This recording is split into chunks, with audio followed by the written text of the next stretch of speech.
क्या सरकार अंधी है?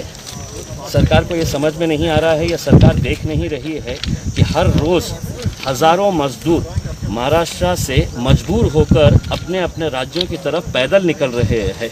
इस तपती धूप के अंदर छोटे छोटे बच्चों को लेकर बुज़ुर्ग लोग, नौजवान लड़के, ये लोग या तो साइकिल के ऊपर 1400, 1500, 1600 किलोमीटर का सफ़र तय करने के लिए ये लोग पैदल इस वजह से निकल रहे हैं कि उन्हें कोई सुविधा नहीं दी जा रही है। मैंने खुद ने prime minister's office, railway minister, railway department, इनको सबको ट्वीट के जरिए बार बार ये बताया था कि कई हजार यहाँ पर फंसे हुए हैं करके। इसके बावजूद अगर ये घटना होती है, ये एक्सीडेंट होता है, तो ये एक्सीडेंट नहीं है, ये हत्या है। और इस हत्या के पीछे रेलवे डिपार्टमेंट के ऊपर हत्या का केस रजिस्टर होना चाहिए, प्राइम मिनिस्टर्स ऑफिस के ऊपर है तो रजिस्टर होना चाहिए। क्योंकि अगर आप सिविल एविएशन मिनिस्टर ये प्लानिंग कर सकते हैं कि 7 तारीख से लेकर 14 तारीख के बीच में इतने हज़ार हम मुसाफिरों को विदेशों से हम यहाँ पर हवाई जहाज़ के ज़रिए लेकर आएंगे, तो इन गरीबों को सड़कों के ऊपर क्यों छोड़ा गया है? मरने के लिए ही छोड़ा गया ना, कि मरने के बाद क्या होगा? इनकी कीमत लगा दी गई है। शिवराज सिंह चौहान साहब ने 5 लाख रुपये का घोषणा की है, महाराष्ट्र के मुख्यमंत्री ने 5 लाख रुपये की कंपनसेशन की घोषणा की है, यानी कि इनकी मौत की कीमत 5-5 लाख रुपये रहेगी। तुम मरो, हम तुमको 5-5 लाख रुपये देंगे करके। अब होगा यही कि रेलवे मिनिस्टर, प्रधानमंत्री है तो कुछ दुख जताएंगे कि मुझे बहुत अफसोस हुआ है करके। रेलवे मिनिस्टर कहेगा कि मैं एक इंक्वायरी करवा रहा हूं, और उसी इंक्वायरी का नतीजा है ये जितने अधिकारी यहाँ पर आए हुए हैं, ये सब के ऊपर हत्या का केस रजिस्टर होना चाहिए। ये गरीबों को आज भी आप देखें, अगर आप रोड के ऊपर जाइए तो कितने 100 मजदूर आपको अभी भी रास्ते के ऊपर मिलेंगे जो रोड के ऊपर निकले हैं सिर्फ इस उम्मीद के ऊपर कि हमको कहीं ना कहीं कुछ ना कुछ सहारा मिल जाएगा करके। और ये भी जो मजदूर निकले थे इस उम्मीद के ऊपर निकले थे कि कम से कम हमें औरंगाबाद से जो ट्रेन जाने वाली थी जबलपुर, वो ट्रेन के अंदर हमको जगह मिल जाएगी करके इसमें। लेकिन क्या ये सरकार को दिख नहीं रहा है? हर रोज़ आप लोग ही दिखा रहे हैं, आपके चैनल के ऊपर ही दिखाया जा रहा है कि कैसे ये गरीब लोग सड़कों के ऊपर इतनी तपती धूप के अंदर 1400, 1500, 1600 किलोमीटर का सफ़र के तय करने के लिए निकले हुए हैं। तो मेरे हिसाब से मैं ये मानकर चलता हूँ कि ये एक्सीडेंट नहीं है, इसके ऊपर हत्या का केस रजिस्टर होना चाहिए। और तमाम दोषी लोग हैं जो इसको नज़रअंदाज कर रहे थे, जो विदेशों के अंदर रहने वाले हैं, वो पैसे वाले लोग हैं, तो उनको हवाई जहाज़ से लाने के लिए पूरी प्लानिंग की जा रही है कि कितने फ़्लाइट्स कहाँ से ऑपरेट होंगे करके। क्या ये अंधे हैं? इन्हें दिखता नहीं था कि इतने सारे मजदूर हैं, इन्हें रेलवे ऑपरेट करना चाहिए था? क्या ज़िला प्रशासन, सरकार ने क्या किया है?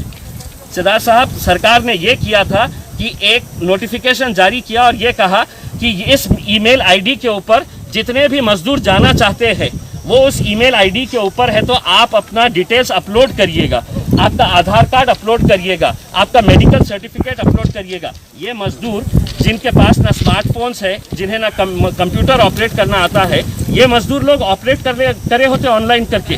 कोई डॉक्टर है तो इन्हें सर्टिफिकेट देने के लिए तैयार नहीं था।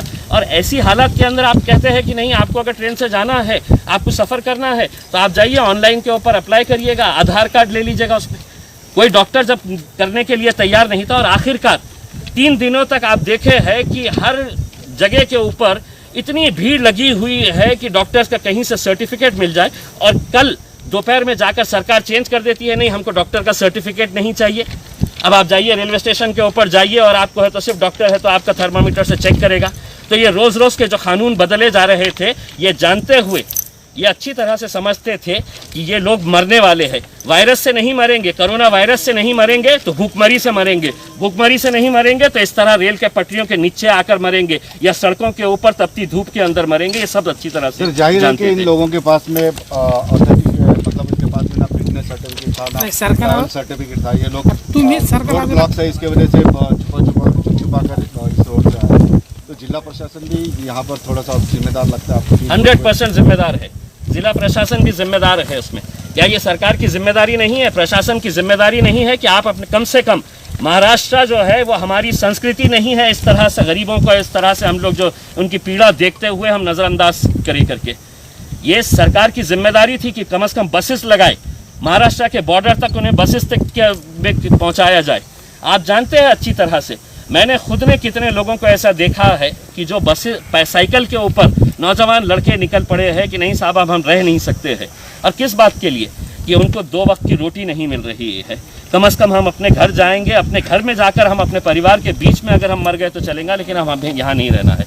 और कितने दिन हो गए हैं, कोई 2 दिन 4 दिन का अगर होता तो हमको भी समझ में आ गया होता, लेकिन अगर 1.5 महीने के ऊपर हो गया है और ये प्रशासन पूरी तरह से अगर इस तरह से इंतज़ार कर रहा था कि कितनी मौतें होगी करके।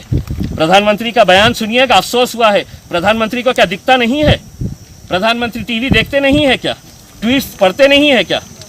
उनको पता नहीं है कि इतने सारे मजदूर जो रोड के ऊपर निकले हुए हैं उनकी हालत क्या है करके। अभी मैं आ रहा था, एक आदमी छोटे से बच्चे को, 2 साल के बच्चे को लेकर है तो कितनी दूर से निकला हुआ है, 150 किलोमीटर का सफ़र किया है। आप निकलिए, आपको खुद मिलेंगे वो लोग यहाँ पर भी। सर, इसमें बात ये है कि ये लोग जो है एक स्टील कंपनी में काम करते थे जालना के, तो उस कंपनी की भी जिम्मेदारी बनती थी कि उनको खाना पानी मुहैया करना। देखिए, सरकार ने तो एक कागज़ निकाल दिया, कागज़ के टुकड़े के ऊपर लिख दिया है उसके ऊपर कि किसी की भी पगार काटनी नहीं चाहिए, किसी को नौकरी के ऊपर से निकालना नहीं चाहिए।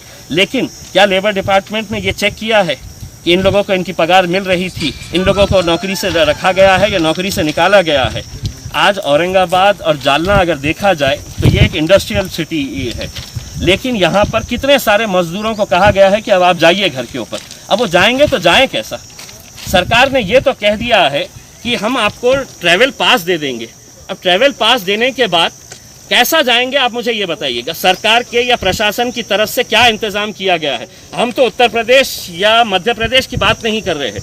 अगर औरंगाबाद से किसी को नागपुर जाना है, जो महाराष्ट्रियन बंदा है, अगर किसी को नांदेड़ जाना है, किसी को उस्मानाबाद जाने का है, मुंबई जाने का है, तो उसके लिए क्या प्रावधान किया गया है? ये हम प्रशासन से सवाल करना चाहते हैं। कोई प्रावधान किया गया है? कोई इंतज़ाम किया गया है? नहीं, हम आपको सिर्फ पास दे रहे हैं, आप अपना करिएगा। अरे जिस आदमी के पास 2 वक्त की रोटी नहीं है खाने के लिए, अगर आप उसको इस तरह से कागज़ का टुकड़ा दे देंगे और कहेंगे कि नहीं अब हमने पास दे दिए है, अब तुम तुम्हारा इंतज़ाम कर लो करके, तो मेरे हिसाब से ये एक खेल है, खिलवाड़ है।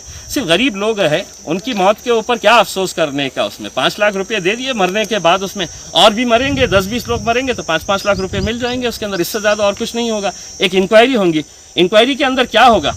मैं पीयूष गोयल साहब से पूछना चाहता हूँ, पीयूष गोयल साहब, इतने नादान नहीं है जनता कि अब आप इंक्वायरी करेंगे? क्या निकलने वाला है इंक्वायरी के अंदर? ये लोग सड़क से इसलिए नहीं जा सकते थे कि इनको जालना की बॉर्डर के ऊपर रोका गया होगा, इनको करमार की बॉर्डर के ऊपर रोका गया होगा कि तुम कहाँ जा रहे हैं करके। ये पुलिस वाले इन्हें परेशान कर रहे थे तो चोर रास्तों से जा रहे थे कि हम रेलवे ट्रैक के ऊपर से चले जाए करके। और यहाँ पर ये जो मौत का तांडव जो हुआ है, इसके लिए पूरा रेलवे डिपार्टमेंट भी उतना ही जिम्मेदार है जितना जिला प्रशासन है, और उतना ही प्राइम मिनिस्टर्स ऑफिस जिम्मेदार है। जो बातें तो बड़ी बड़ी करते हैं, लेकिन इस हत्या के दोषी अगर है तो ये पूरे लोग हैं।